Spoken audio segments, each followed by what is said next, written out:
as you move into this, I think it's really important that you understand as a group what it means for a survivor, what it means for someone who's been assaulted, what their stories sound like.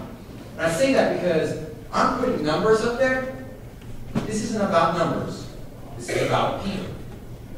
What I'm about to share with you is something that I put together after years of attending events at college campuses where they have testimonials and people come forward and they tell their stories about being raped, about being assaulted.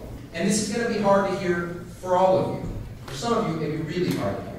So I'm going to share this with you now because I think it's important to put faces with those numbers. My sophomore year, my roommate's best friend, I couldn't get him off of me.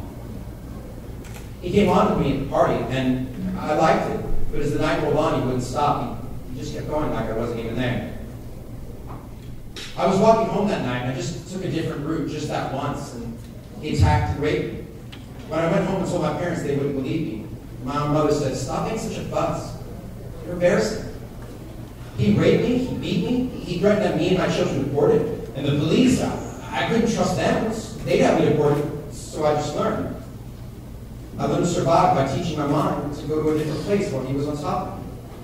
To go to a different place while he hid me. It was my first year in college, and I've been drinking a lot. When I woke up, he was on top of me, raping me.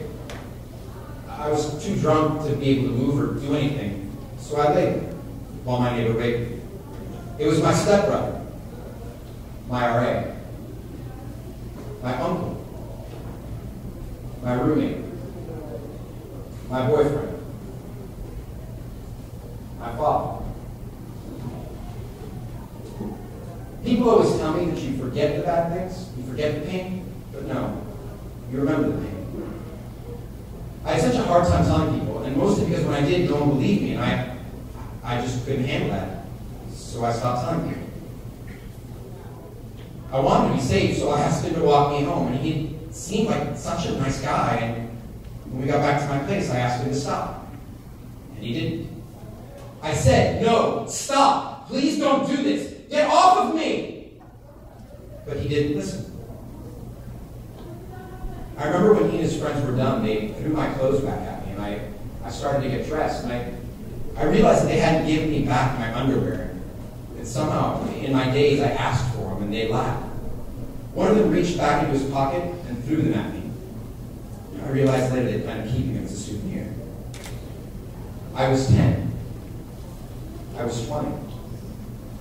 I was 13 when he shoved me into the bathroom at work and took my virginity. He had no right to do what he did, and it's taken me almost 10 years to understand that, to come to a point where I don't believe what our culture says, that somehow his raping me was my fault. So this is what you're going to do, I hope, when you leave this room.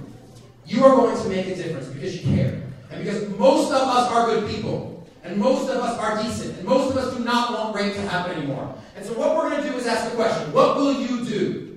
What will you do to make a survivor feel safe, to make them heal, to help them feel like what happened to them is not their fault? You can change that by just being nice to people. And knowing what to say, those three things, which are, "I'm so sorry it happened. It's not your fault. What can I do to help?" Yes.